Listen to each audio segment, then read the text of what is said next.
Conexión Vital.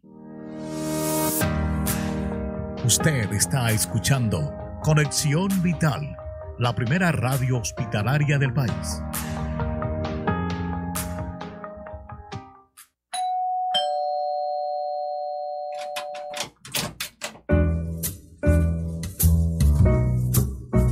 Otro invitado especial ha llegado a Cita Médica para contarnos la importancia de una vida sana por Conexión Vital. Bienvenidos.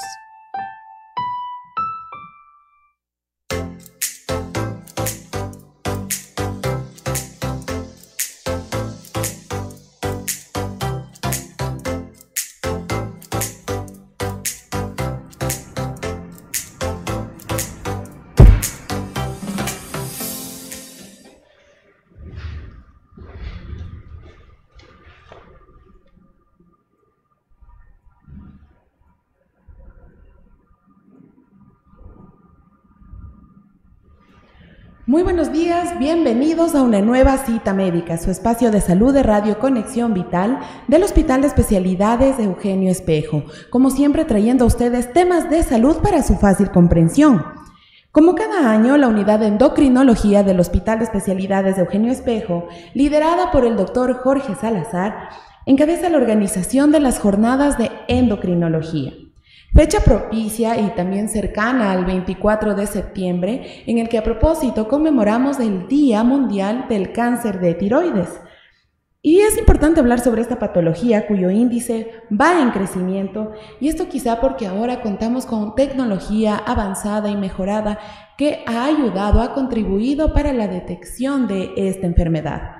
Por la relevancia del tema y por supuesto al no ser ajeno a nuestra comunidad, el día de hoy contamos con la participación del doctor Jorge Salazar, como lo mencioné, responsable de endocrinología de nuestra Casa de Salud, y pues tenemos aquí y contamos con la participación de un invitado internacional. Él es el doctor Juan Pablo Brito. Él participa actualmente como conferencista en las jornadas de endocrinología y tiene un currículum bastante exitoso en cuanto a endocrinología y por supuesto en el tratamiento de cáncer de tiroides. Por mencionarles algunos datos, él es doctor en medicina y cirugía de la Universidad Central del Ecuador, médico especialista en endocrinología, Clínica Mayo Rochester de Minnesota en Estados Unidos, director médico del Centro Nacional de Recursos para la Toma de Decisiones Compartidas de la Clínica Mayo, investigador principal de la Unidad de Investigación en Conocimiento y Evaluación, CARE, miembro de la Sociedad Ecuatoriana de Endocrinología Núcleo Pichincha. Su trabajo ha sido ampliamente reconocido en el campo con más de 200 publicaciones, casi la mitad de las cuales son como primer autor o autor principal y más de 11,000 citas.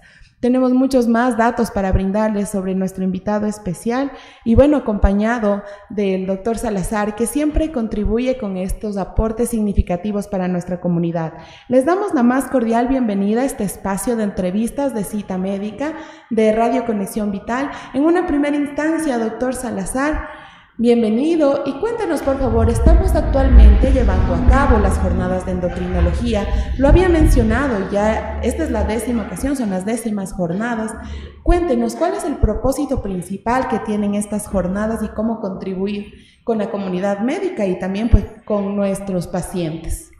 Muchas gracias, Jessica, y buen día o buenas noches a toda la audiencia.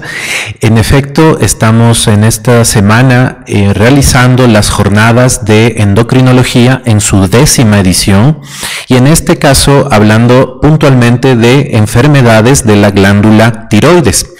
Contamos con expositores que forman parte de nuestro hospital y forman parte del grupo de varios servicios que estamos alrededor del cuidado y tratamiento de personas con cáncer de tiroides que acuden a nuestro hospital. También hemos citado a especialistas nacionales y en el caso del doctor Juan Pablo Brito, a una figura internacional muy importante en el conocimiento de cáncer de tiroides en la actualidad. Es de remarcar también que estas jornadas pretenden actualizarnos en conocimientos respecto a las enfermedades de la tiroides, pero además lograr una mejor relación entre los distintos niveles de atención sanitaria en el Ecuador. Nosotros en el el Hospital Eugenio Espejo, somos el hospital de tercer nivel donde recibimos personas con enfermedades complicadas, con enfermedades de difícil resolución, para poner a su servicio los tratamientos y tecnologías que ellos se merecen. Sin embargo, el papel protagónico muchas veces en el diagnóstico del cáncer de tiroides y las patologías tiroideas está en las personas que están en el segundo nivel de atención, en hospitales provinciales, en hospitales básicos, y en el primer nivel de atención, que es la base de nuestro sistema de salud. Los médicos de atención primaria, enfermeras, a ese nivel de atención son quienes queremos que se imbriquen mucho más en el cuidado de estos pacientes, que tengan elementos de juicio, que tengan conocimientos para realizarnos derivaciones o referencias oportunas a nuestro hospital, y que participen de la generación de conocimiento también. Y desde luego mejorar la atención a nuestros pacientes es el fin último de estas jornadas, entre otros que ya he mencionado.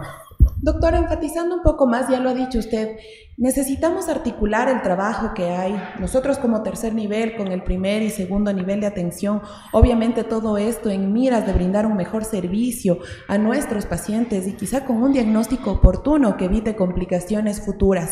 Doctor, cuéntenos cuáles serían las principales temáticas que ya se están abordando durante estas jornadas de endocrinología, y sabemos que participan especialistas, no solo endocrinólogos, también oncólogos, cirujanos de cabeza y cuello, incluso personal especialista en imagenología. ¿Por qué es tan importante que haya un trabajo también articulado y multidisciplinario con otras áreas? ¿Cómo esto contribuye en cuanto a los temas o los tratamientos de enfermedades tiroideas?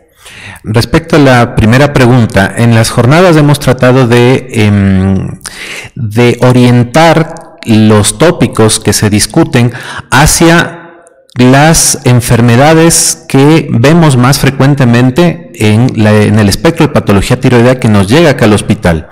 Trastornos de la tiroides, desde su función, como el hipotiroidismo y el hipertiroidismo, son muy frecuentes. No necesariamente el hipotiroidismo lo asistimos como primer motivo de consulta en el hospital de tercer nivel. Siendo tan frecuente, los médicos de atención primaria son los protagonistas en su tratamiento, identificación y seguimiento.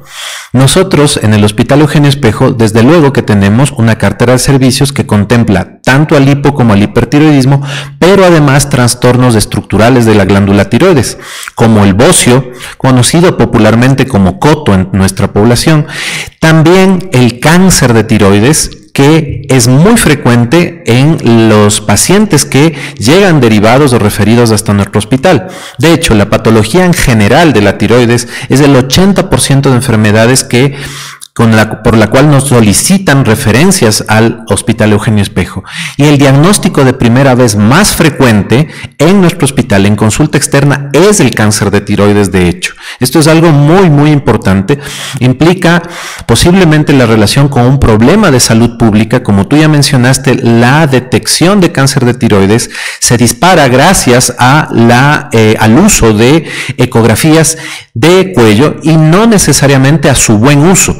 Es decir, estamos ante un problema que también queremos remarcar en estas jornadas, que es el sobrediagnóstico de cáncer de tiroides. Juan Pablo es una de las personas que de hecho en este sentido ha escrito mucho en la literatura científica, y eso es algo que también queremos remarcar.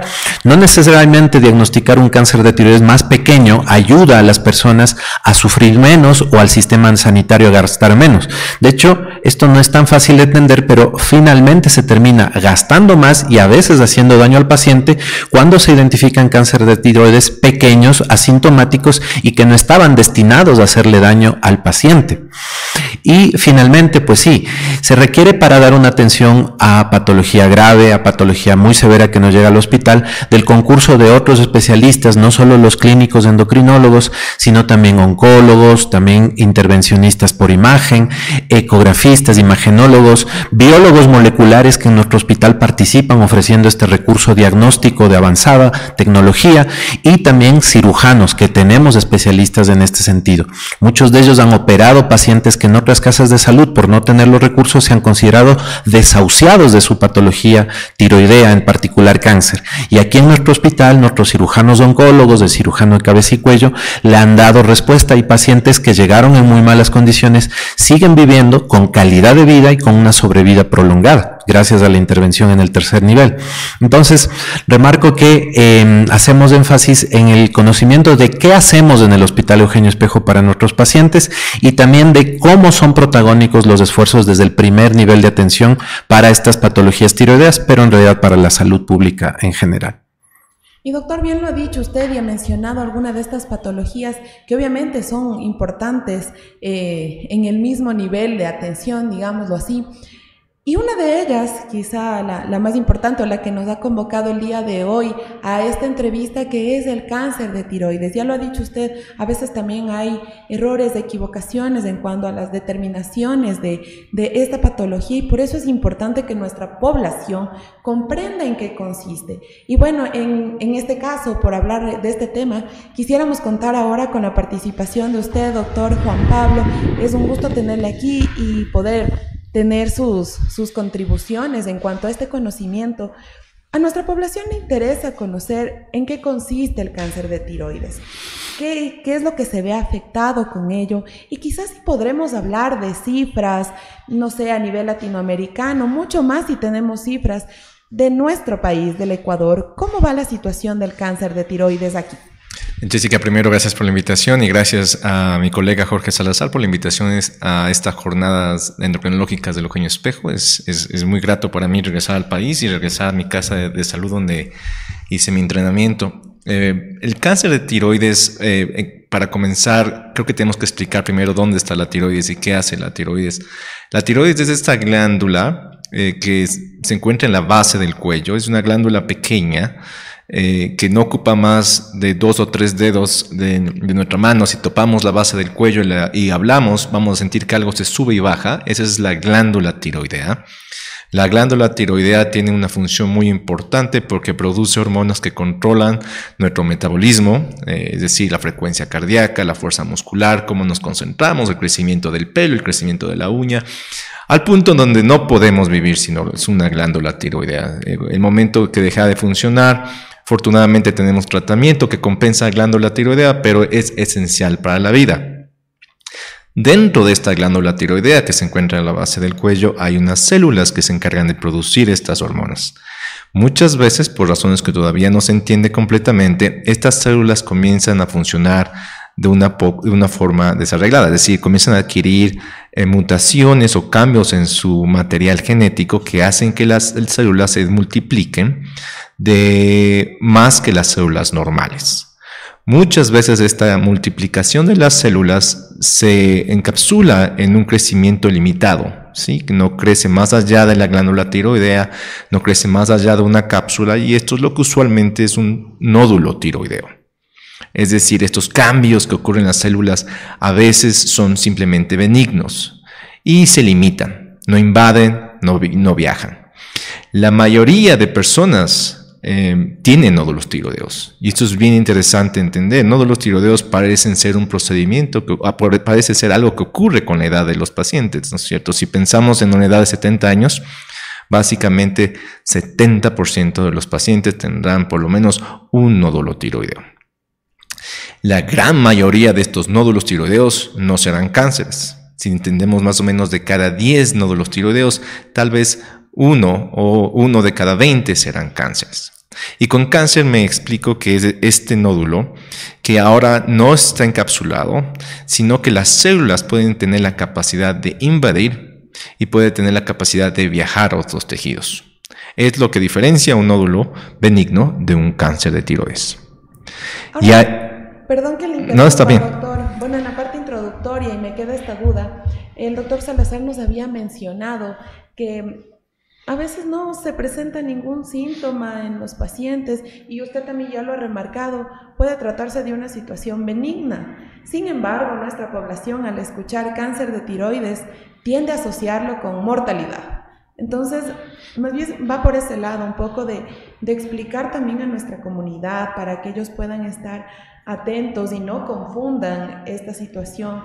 No sé si se presenta algún síntoma, algún signo, o si más bien se trata de una situación incidental, que por alguna causa se realizó en algún examen y wow, se detectó que efectivamente se trata de un cáncer de tiroides. Entonces, nuestros pacientes, la comunidad en general, ¿a qué signos debería estar atento para conocer y comprender que se trata de un cáncer de tiroides? No, claro, excelente pregunta. Para responder eso necesitamos saber que hay diferentes cánceres de tiroides. Si no hay solo un tipo de cáncer de tiroides, hay varios.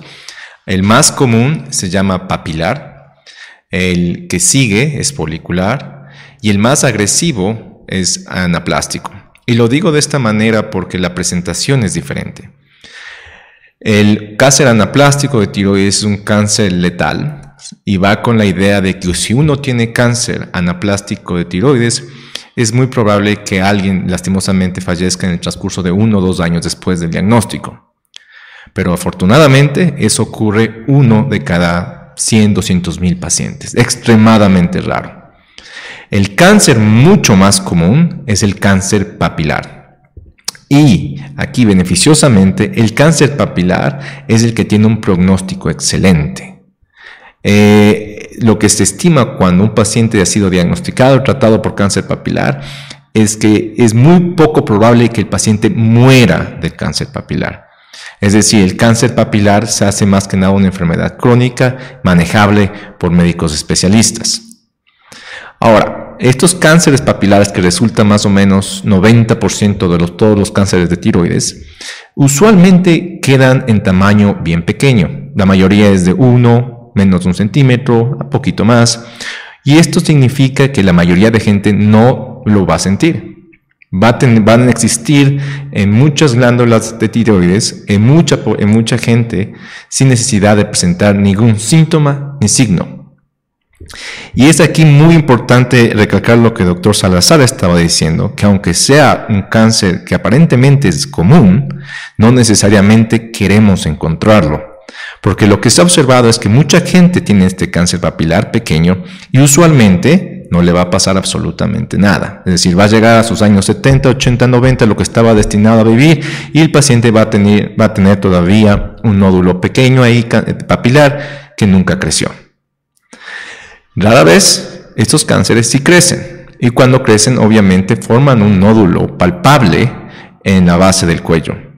Y no estoy sugiriendo que la gente trate de palpar estos nódulos porque la mayoría de veces son difíciles de palpar, y es más, inclusive médicos generales y especialistas tenemos dificultad en palpar estos nódulos porque hay otras estructuras en el cuello que lucen como nódulos, así que la recomendación no es palpar.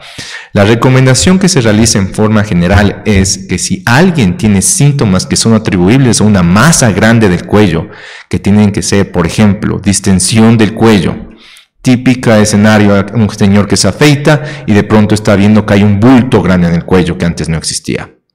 O un caso donde una señora está notando que tiene dificultad para tragar. Y esta dificultad para tragar no es la dificultad que viene de una laringitis o una infección que es temporal, 1, 2, 3 días que pasa con antibióticos o con antiinflamatorios, sino es una dificultad para tragar que progresa, que se hace difícil, que la persona siente que se va a trancar. O que la gente comience a ver cambios de voz permanente. No el cambio de voz que viene con una ronquera pasajera de unas 2, 3, 4 semanas por alergias o por el invierno, sino un cambio de voz que dura y no pasa. Esos son los signos que yo creo que cualquier paciente que los tenga debería ser visto primero por un doctor de cabecera.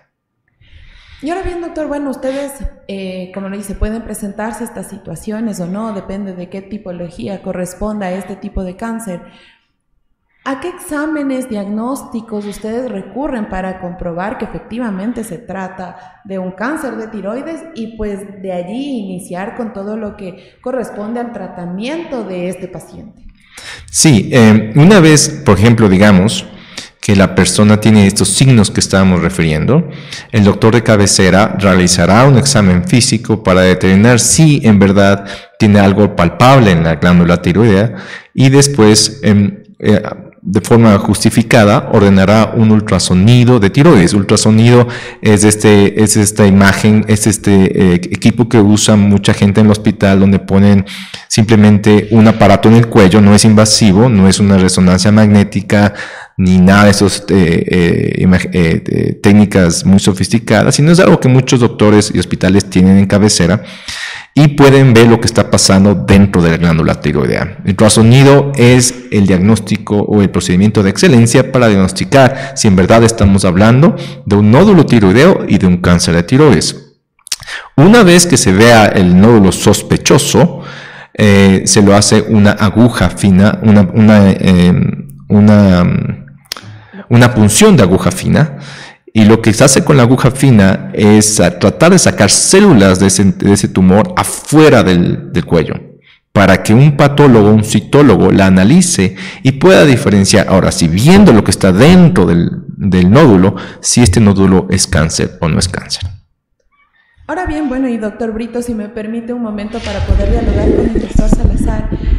El doctor ya nos ha mencionado sobre algunos exámenes que contribuyen al diagnóstico adecuado de un paciente y bueno, habíamos iniciado este diálogo también hablando de que queremos articular de mejor forma la atención que se da en primer y segundo nivel tratándose del sistema de salud pública. Entonces, doctor, en teoría tendríamos nosotros ya pacientes que en el mejor de los casos ya viene diagnosticado para recibir el tratamiento que corresponde a un tercer nivel por la complejidad del caso. Pero me imagino que quizás se puede presentar pacientes que aún no han tenido un diagnóstico o bueno, cuando ustedes ya inician el tratamiento de ellos, también se respaldan en estos exámenes diagnósticos. Hemos visto que la tecnología ha sumado sus esfuerzos también para contribuir a este diagnóstico adecuado. Aquí, particularmente aquí en nuestro hospital, ¿nosotros con qué contamos para poder sumar a este diagnóstico de nuestros pacientes? Excelente pregunta. Yo trataría de hacer como una línea del tiempo desde que el paciente es atendido en primer nivel hasta que llega al Eugenio Espejo. El médico de atención primaria, en función de esta queja que Juan Pablo ya nos decía, de los síntomas, identifica la necesidad de un ultrasonido o ecografía. Esa ecografía debe ser solicitada desde el primer nivel, es decir, no nos debe llegar el paciente al Eugenio Espejo ni para hacer la ecografía ni para hacer la punción. En hospitales de primer nivel o hospitales básicos, si no lo logran hacer allí, se deriva a hospitales de segundo nivel. Cuando el paciente ya tiene el diagnóstico presuntivo de cáncer de tiroides en función de, como mencionaba Juan Pablo, el análisis de estas celulitas que se sacan desde el nódulo a través de una aguja, a través de la punción, nosotros discriminamos quiénes tienen que llegar al hospital de tercer nivel. En general aceptamos todos los pacientes que ya tienen una punción compatible con cáncer de tiroides, pero esto no es del todo mandatorio. También aceptamos pacientes cuando en este mensaje que nos manda el médico de primer nivel nos dice un paciente que ya tiene una lesión de la tiroides muy grande, un coto visible y dificultad, como Juan Pablo ya lo anticipaba, para tragar, por ejemplo, o para respirar, peor aún, ya se constituye en una urgencia médica. En ese sentido, nos saltamos pasos y el paciente llega directamente al hospital. Nos llegan pacientes de La Tacunga, de Puyo, de Ibarra, de Esmeraldas, del Oriente Ecuatoriano, de Tulcán. Todo el área de influencia del Eugenio Espejo puede solicitar esa derivación, pero en general exigimos que ya tenga un diagnóstico al menos presuntivo, con ya la punción.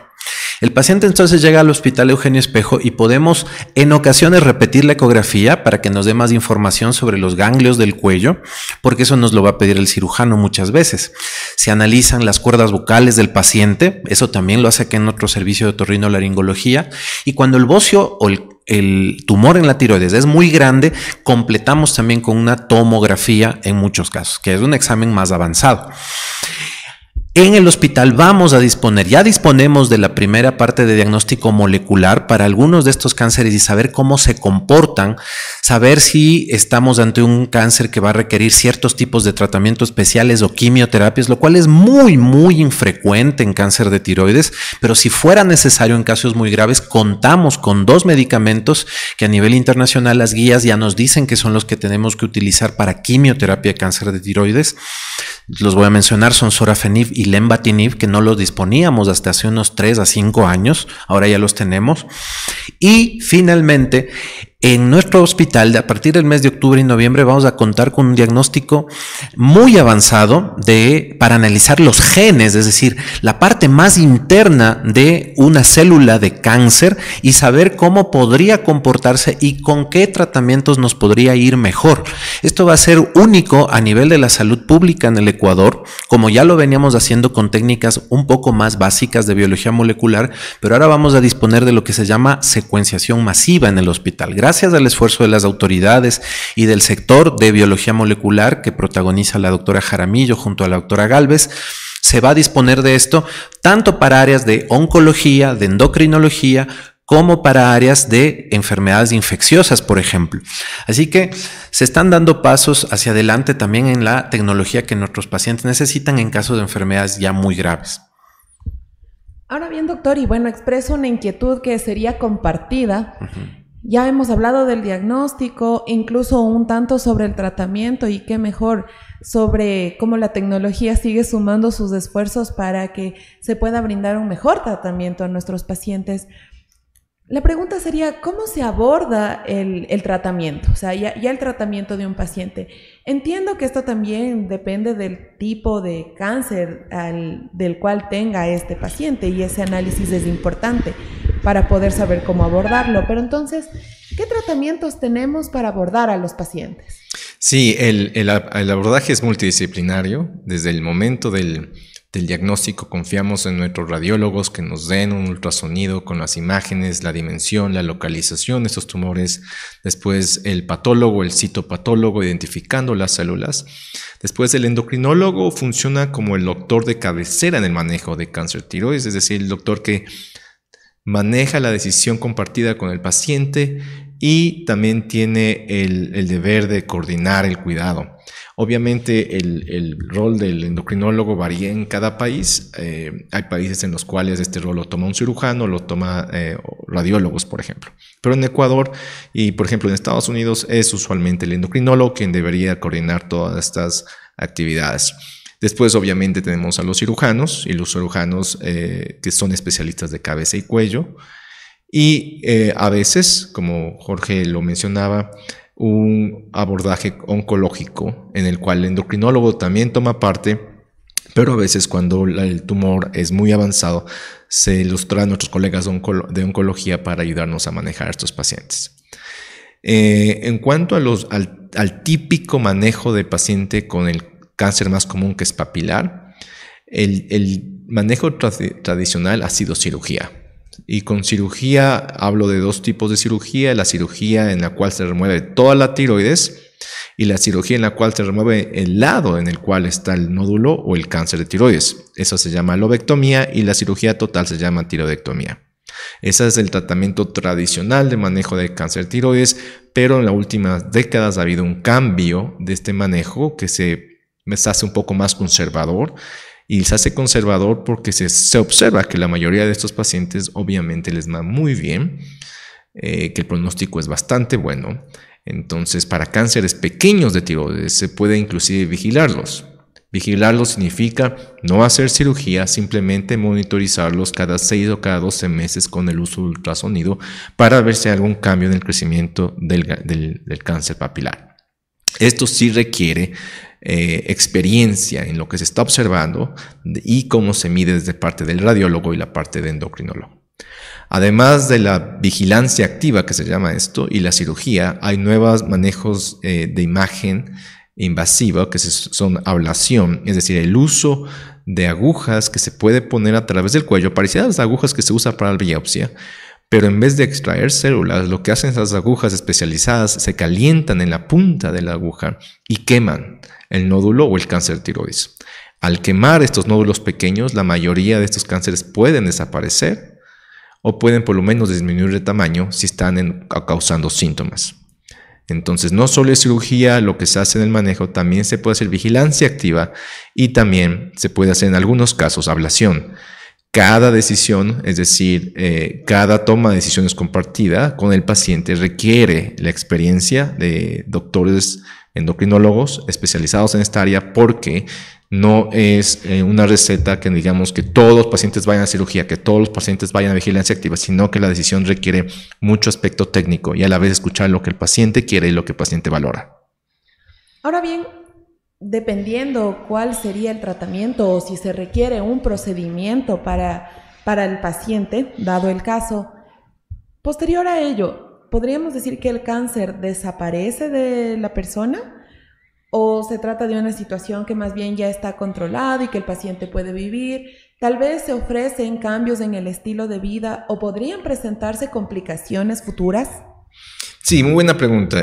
Cada vez que yo hablo con mis pacientes, cuando estoy comentándoles sobre el diagnóstico de cáncer de tiroides, les explico que no hay aquel tratamiento que nos dé 100% de confianza que todo el cáncer ha sido destruido, ¿sí?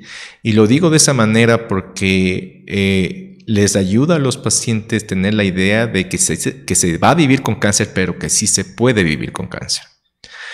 Estamos ya 4 o 5 décadas de esa época en donde hablar de cáncer era simplemente hablar de que alguien se iba a morir inmediatamente, ¿no es cierto? Hace 5 o 4 décadas el que tenía cáncer era básicamente que nos despedíamos en 2 o 3 meses porque el paciente se va a morir. El cáncer actualizado, particularmente en la actualidad, el cáncer de tiroides, no tiene ese pronóstico.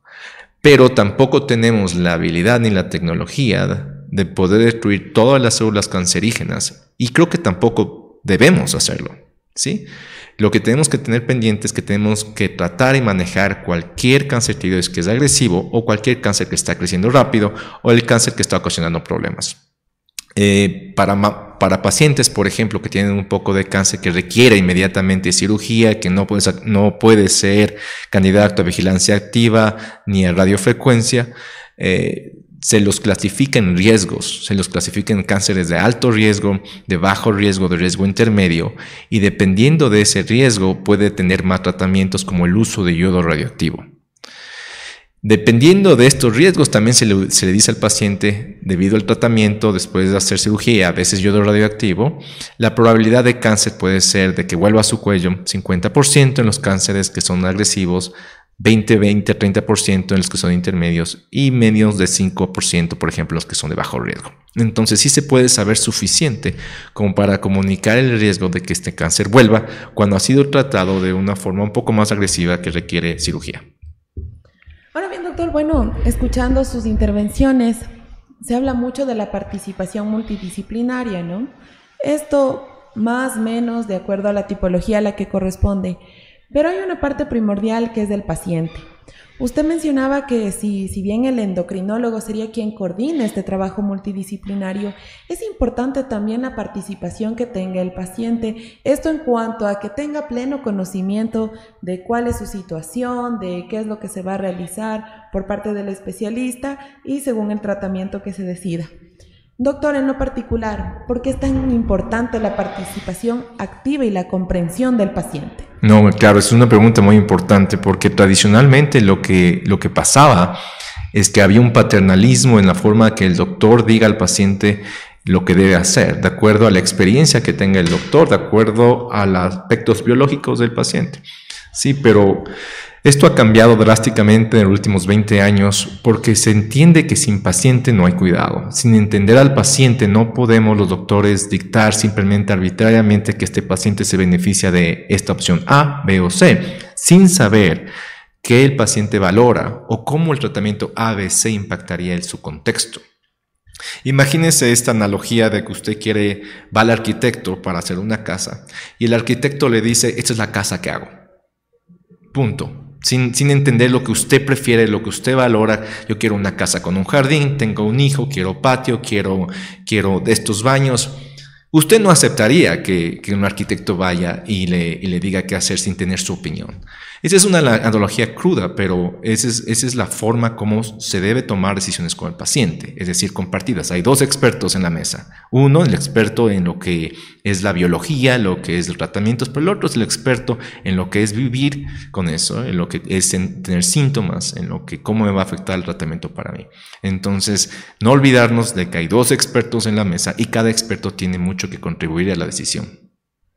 Doctor, le agradecemos mucho su participación, se han aclarado algunas dudas, ya lo había dicho, a veces cuando nosotros escuchamos cáncer enseguida nos alarmamos y pensamos que es un sinónimo de mortalidad y necesitamos una comprensión profunda de estos temas, tal vez no desde el área técnica, pero como usted lo ha dicho, el paciente debe saber qué es lo que sucede con él, qué es lo que pasa con su organismo y qué alternativas tiene para mejorar, por supuesto, su calidad de vida.